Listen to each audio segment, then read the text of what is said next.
Let's get right to it. Sean Salisbury is joining us from Houston. We're only going to do 15 minutes today. Sean, let's get right to it. First and foremost, the playing surface an embarrassment. The NFL had hired Assad Farm 2 years ago out of Phoenix, and that's what you get. I mean, it's just embarrassing. There's no other way to say it. That's an embarrassment for the league to have a surface that damn slippery. Yeah, Grant, great point. I don't know why we talk about this all the time, about expectations for officials, for players, for the way the halftime shows put on, the Star Spangled Banner, the national anthem, all of it. And you've had 2 years to get it right. I don't know how it's not done right. It makes no sense to me. No. That's plenty of time, and it's inexcusable because You're fortunate that turf didn't cause somebody a major injury. You just are. So, yes, Awful. Can't do it. All right, let's get right to the call at the end of the game. Here's my take on it, okay? I think the issue is not what most people saw with the left hand on the hip as Juju was running to the end zone. It was at the break. With that said, if the players had tearaway jerseys, I think Juju's jersey would have been intact. James Bradbury, after the game, said, I grabbed his jersey, okay? I'm not crazy about the call. I didn't bet on the game. I didn't care who won. I'm just giving you my take from a football fan. You played the game. You know a lot of people. What was your take on that call? Well, see, we get this. I mean, I know NFL should be ashamed about the turf, no question. About the officiating, Grant, here's my thing. You've covered the NBA forever. You know those games where we let them play and then all of a sudden in the fourth quarter we don't let them play. I get that side of it. If you're not going to call it early, why call it late? But then I go back to we could be in danger of saying that about a lot of plays, right? Remember when the 49ers, not the 49ers, but when the Chiefs lined up offsides? And their helmets were in the that's right. Well, what happens if they'd have said, you know what, we didn't call it. His helmet's only off by a quarter, by 3 or 4. Let's just let this one go. What if we'd have done that? Or what if they wouldn't have called the flinch by the offensive lineman who flinched a little on 3rd and 1, and then they go back 6 yards? You know what the result was the next play? Strip sack, fumble, touchdown for the Kansas City Chiefs. I get what you're saying. I am all for it. But then you go back to we could call it a lot. Now, did I think it was like overboard grab and clutch and move? When a receiver's running down the field, Grant, and if you like the offensive receiver, if he uses his forearm to push off, they'll never call it. Never. When they extend the arm, they call it. If he puts his arm around his waist or grabs him but doesn't impede and turn the receiver, hell, the first one they didn't call on the dig route on Juju Smith-Schuster when Bradbury, that was worse. Far worse. They let it go. So I get the thought of, well, you didn't call that. Why are you calling this? But if we get caught up in that, the bottom line is he grabbed him on the back where people could see and his fist closed. Even if it didn't impede it, their thought process is Grant is going to call it. So I thought overall they did a pretty damn good job on I did too. The other one that was a catch and it could have been a catch and then a fumble for the Chiefs' favor. The Dallas Goedert, where I thought it was an incomplete pass that he bobbled and got his toe down and regained possession. The Devontae Smith one, the ball did clearly hit the ground. I thought they did a hell of a job. I did too. To have a perfect game, it's not. But yes, I hate to see that in that situation. I would have probably let it go if I was an official, but the thing is I'm not. And let's just flip it. Wouldn't the Kansas City Chiefs have the same argument that the Philadelphia Eagles do? How can you not call a guy grabbing his jersey? But with the theme of the game, they seem to let him play quite a bit, Grant. Yep. I probably wouldn't have called it. I don't think that's one call is going to be the reason. You got to protect on punt team. You got to defend that. You can't let Mahomes come back. You got a 10-point lead. There's a lot of things not to like, but I can tell you this, that the best player on the field was Jalen Hurts first, and that offensive line for the Kansas City Chiefs second. They gave him no sack. It was phenomenal. They should have won the MVP. And then my guy Pacheco was a friggin' monster in the game, Grant. So it turned out well, and the Chiefs never go away. We'll see this matchup again at some point, I believe. Sean, let's talk about that quarterback play. I mean, we just saw 2 phenomenal performances. And I talked about this with you on Friday. I said, I think we're going to be coming on Monday, and the people that don't respect or give enough credit to Jalen Hurts are going to have a different opinion of him. That was just an A+ across the board. Yeah, he had the one mistake. I get that. But he also has the ball in his hands on every play of the game. Mahomes and Hurts, what else can you say? Phenomenal. Grant, I thought their performance was – you hit it. 1 seed's doing what great quarterbacks are supposed to do. That's why that game epitomized. We got 2 really good defenses. Great, the Chris Joneses and the Fletcher Coxes all over the map. The Eagles with a great defense all year, and 38 and 35 points were hung on these two defenses, right? And Wow. why? Again, give me the number one quarterback in the league or the number one offense and the 15th ranked defense, or flip it. I'm taking the offense and the quarterback in both of these teams. Hurts proved why he's a franchise guy, again, as if he already didn't. We didn't know that. And Mahomes just continues to pile up. And Grant, it's weird because if I just showed you the quarterback's numbers and I didn't put whose name was on it, you'd have said, well, the 30-plus pass is supposed to be the Philly is. The 27 pass is supposed to be, or we're supposed to be Kansas City. The 27 pass is supposed to be Philly. Jalen Hurts was phenomenal. Both quarterbacks are the reason. Whoever had the ball last was going to win. Brilliant high IQ play by Andy, making sure McKinnon, they knew to get down so Jalen didn't get the ball back. Yep. There's so many things to like about both of these teams, and the quarterbacks is where it starts. The poise, I tell you, the stage was not too big for Hurts. The Mahomes thing, it was fascinating. But Grant, you and I, stars when they're playing their best, whether it's back in the Jordan and Bird days or whether it's quarterbacks now, you got to do something out of extraordinary if you're going to beat great quarterbacks. Hurts played great, but guess the problem? He ran into Patrick Mahomes, and it would have been the same, vice versa. Jalen Hurts doesn't have to take a backseat to anybody right now as a runner and a thrower in this league. There's pure throwers, there's faster runners, but a combination of both. The Philadelphia Eagles found their guy, and he was spectacular. Sean, I hate to jump to next year already, but because of Jalen Hurts and the personnel on the Eagles and the uncertainty right now in San Francisco with Purdy as he waits his surgery next week, Sure. to me, Philadelphia is the favorite to go back to the Super Bowl already. And they're the favorite, and then you go right to Kansas City, Cincinnati, and Buffalo in the AFC as well, Grant. I don't even know what the futures bet has, but I'll bet you all four of those teams, and include San Francisco, are in the top 5 in betting odds that are at the top of the league as far as going to the Super Bowl. I'll bet you. And I'll bet you Jacksonville's a fast riser in that too. I'll bet you people got them climbing the board. Grant, and you hit it. Philadelphia, and here's what I do, Grant. I want you, since you're looking ahead, I want you to look at this one. One is I believe Miles Sanders' contract's up. He's going to want a lot of money, Pro Bowl year. Yep. Miles Sanders is a really good player. They got that 10th pick from the Saints. I'm going to tell you what I do, and I usually subscribe to this. The best running back in America is Bijan Robinson with Steve Sarkisian at Texas. Mm-hmm. I let Miles Sanders walk. I would too. And I get a rookie contract. I go with a 10th pick. Yep. And then they got the luxury at the end, you go get a corner because there's a chance another corner to try and keep them all. Is I would draft Bijan Robinson with that pick and go get another way. Imagine this now. Oh, boy. As much as I like Sanders, Bijan Robinson right now is better than Miles Sanders is. I'm talking about right now. That's how good this kid is. And Grant, I don't usually subscribe to top 10 running backs. I just don't. He's different. And he is a home run here. You add him with Hurts, it's only going to make Hurts a better thrower, a better runner. The defense is now even going to have to bunch in more, which you get Devontae and Goddard and AJ on the edge. I think Philadelphia, the record may not say better next year. I think Philadelphia could be a better team. They've got some free agents to line up, but I'm going after Bijan Robinson immediately and letting Miles Sanders walk because Bijan Robinson's a better player. All right, so when we put a wrap on this game, the one thing that surprised you more than anything was the fact that the Eagles had no sacks, right? Because that's what stands out to me about the whole game. Not even close in the game. That is right. it. I thought, hey, the quarterbacks lived up to it. We had playmakers making plays. There was guys tackling well. We had a few penalties. The refs actually did a hell of a job for the most part. But there is no question going into this game. If you'd have told me two things, which are shocking, that Philadelphia, that hurts statistics and responsible for also 4 touchdowns. If you'd have said, Sean, here's how it's going to turn out with the run and the pass frame, I'd have said, well, they're winning the game. Mm-hmm. And then the other side, the biggest one is, oh, Sean, after almost 80 sacks or whatever, it's mid-70s this year, that they're not going to get the only time his jersey's going to get dirty is when he runs for the biggest play of the game for them was like 28 yards. Granted, it was on Mahomes' run. Normally, Kansas City's got 8 plays over 28 yards in a game, or 6 plays, right? That was their biggest chunk play in the game, and they did it throwing less than 30 times, and they did not take a sack. Unbelievable. Yeah, it really, considering what happened in the Super Bowl when they lost to Tampa and they got dominated on the edge, they went back to work, grabbed a few guys, went to New England and get a guy, and here they are, win a Super Bowl. They truly were the MVP in the game, and Pacheco mixed in, but it's a quarterback award, obviously, if you throw 3 touchdown passes and don't turn it over.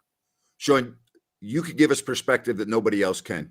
Quarterback sneak. Have you ever seen a team execute the quarterback sneak better than Philadelphia? Now, I understand it's a little bit different than when you played because it's now like a rugby scrum where you can put behind you and push. But the push from the Eagles' offensive line was unfreaking believable. That play just could not be stopped. Take me from a quarterback's perspective when you're getting ready to sneak.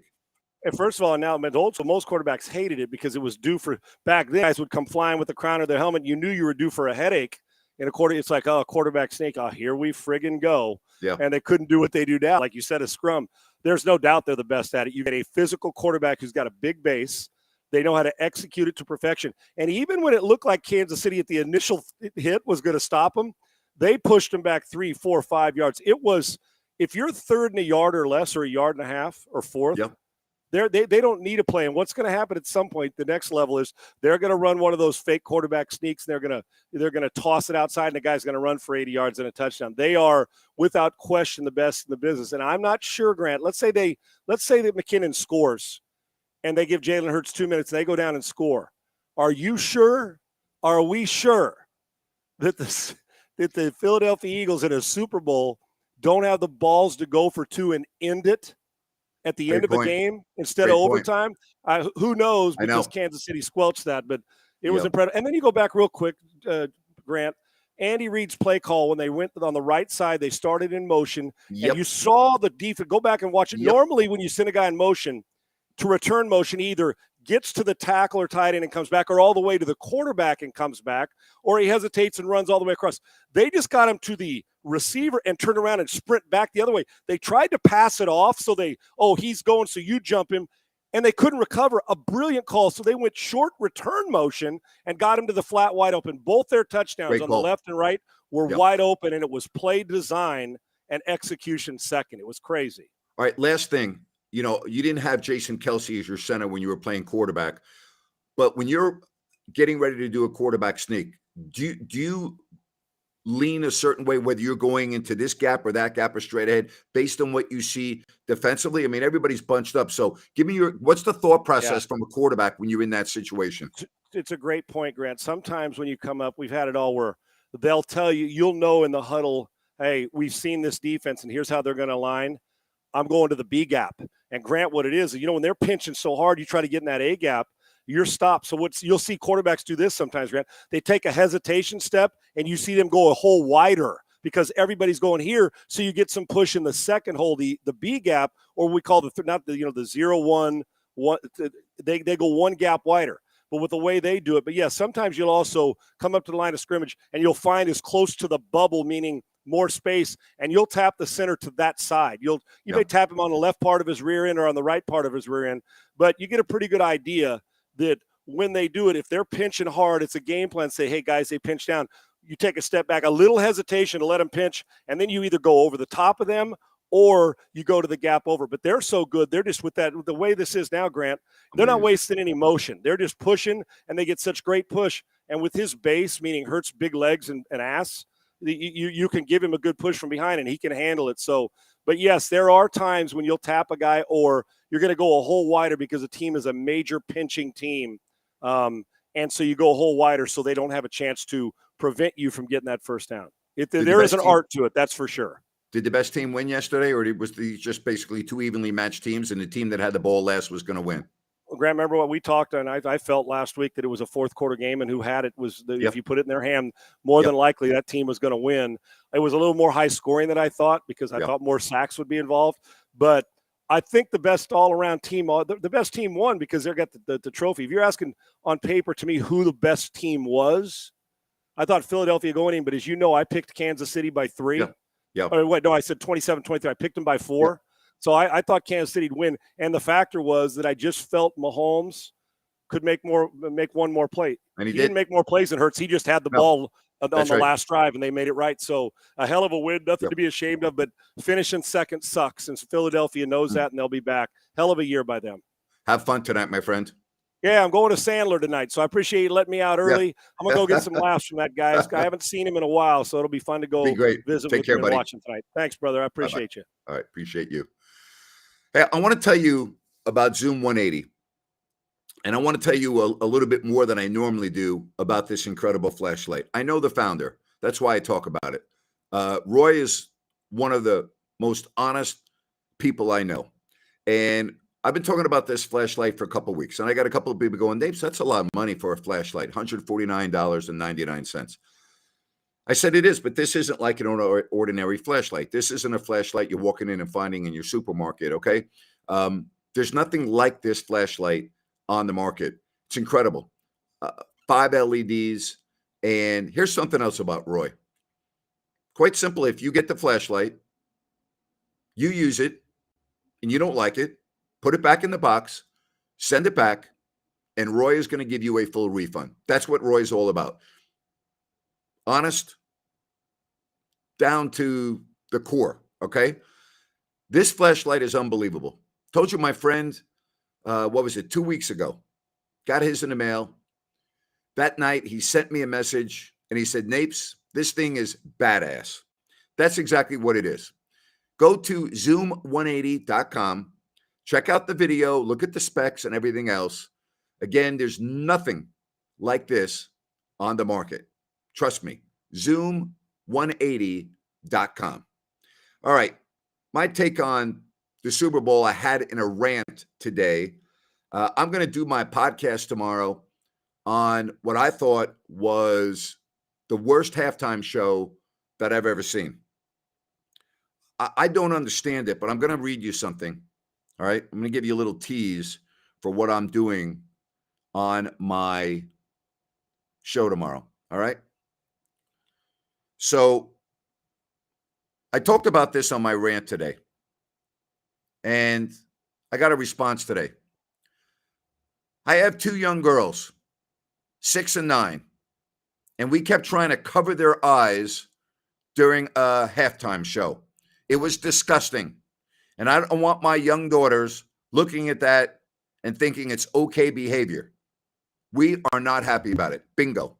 I'm going to have a lot more on that on my podcast coming up tomorrow. All right. Ryan in Sacktown is with us. Buddy, you doing good?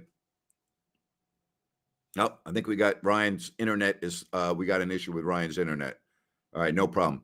So again, check out my rant today. And I cover up all aspects of the Super Bowl. I'd love to know what you think. Right now, yay or nay on the halftime show? I thought it was horrible. I thought it was absolutely awful. And I was just, I couldn't believe it. I really could not believe it. Really could not believe it. All right, Kings tomorrow. Phoenix to wrap up the first half. That was a big-time win. I want to thank all of those. I just can't thank you enough for your support. It's amazing how many people we had on both the shows, Friday and Saturday, not only after the game, but halftime as well. It was incredible. It really was. It was really, really good. And I enjoy doing it, and Ryan enjoys doing it. And so thank you very much. And we'll be doing it again tomorrow for the Suns game. But it's a big game going into the break. Really, after the way the Kings played on Saturday, I think that was outstanding. It really was, First of all, I don't really care. Who gives a damn if she's pregnant or not? What the hell does that have anything to do with it? That has nothing to do with it. So she's pregnant. You think she's the only pregnant woman that goes to work? Stop it already that she's pregnant. So what? And again, I'm not saying I don't have respect for pregnant women. I've been through it twice. I've got 2 kids. I understand what a woman goes through to give birth. And you and I both know if you're a guy, you're damn thankful that you don't have to go through that. Okay. So the fact that she was pregnant has nothing to do with it, has nothing to do with it. So she's pregnant. So what? She's pregnant. Her obscene gestures don't have anything to do with her being pregnant, Really. We're going to give her a pass because she's pregnant? What does that have to do with anything? Hey, thank you very much, Jay. Appreciate that. Thank you very much. Greatly appreciate your support. And again, I understand. Trust me, I've got 2 children. Most of those that have children respect the heck out of their significant other, whether it's girlfriend, whether it's wife, going through the process. It's not easy. No one said it was easy. And some women are bedridden for months. All right. But I mean, here it is. It was a provocative, unnecessary show at halftime. Not for that audience. Not for that audience. All right. It has nothing to do with pop music to me. I don't care about the music. I'm not talking about the music. Okay. I'm not talking about the music. I don't have any problem with Rihanna's music. Well, I shouldn't say I don't have a problem with it, but that's not the issue that I'm making. Okay. I do have a problem with some of her songs. I do. But I just thought it was awful, Wow. Yeah, I really thought that was bad. Yeah. I don't know what that means. Grant, you know better. I don't know what you're talking about. All right. Let's see if we got the Ryan. There we go. I think we got you. Hey, How what's you up? doing, buddy? Doing good. How are you? So we're talking a little Rihanna, huh? Yeah, I thought it was horrible. I thought it was uncalled for. I thought that the gestures were completely awful. I think with that type of an audience, I just read a message I got from a father of 2 young girls. They had to cover their eyes and said he just couldn't believe it. Again, it's what the NFL wants. That's what they get. And I'm going to do my podcast on it tomorrow. Interesting. Yeah. Grant, I'm in the middle. It's no worse than a lot of kids are watching on YouTube these days and seeing on network TV. In terms of the halftime show, I thought it was garbage. I just didn't think it was very Terrible. good. No disrespect to Rihanna.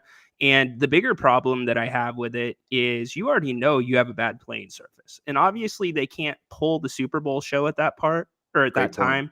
Yep. But at some point, they need to start considering moving the halftime show outside or to a different location, because half the stadium's seeing the back of the performer anyways. And a lot of the people there aren't there for the halftime show. They're there for the game. Yep. So you can't have all these people stamping around on the ground. And I know that terrible. Rihanna was on a platform, but yeah. Terrible. All right. Your thoughts overall on the game? I thought it was a great game. And unfortunately, I think it's been overshadowed by that holding call.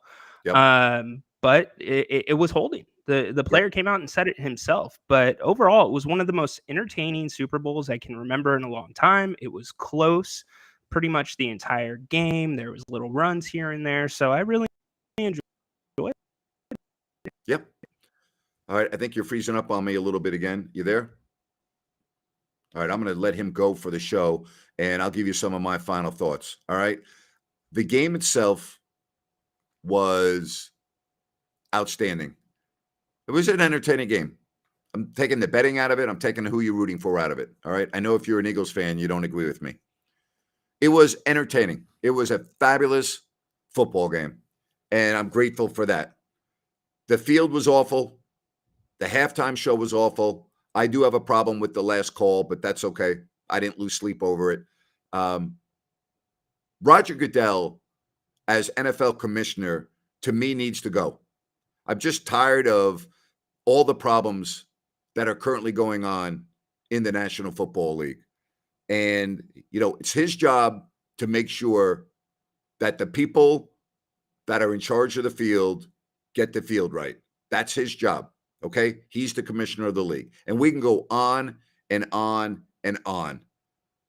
I'm tired of bad things overshadowing the game. Okay. I get the fact that you got to do all of the woke crap leading up to the game. I understand that. Okay. That's where our society has gone. I don't like it. Okay. It just goes on and on and on and on. And for me, I would love to just have one anthem, no hoopla. You don't need 3 anthems. You don't need all the other fanfare. Just let's go. All right. You have the players standing on the sidelines for how long, right? And then the game starts. I hate that. I'm not a fan of it. Call me old fashioned, call me old, but I'm not a fan of it. Hey, really appreciate the support Thank you very much, Zachary. Appreciate that. So, I don't know.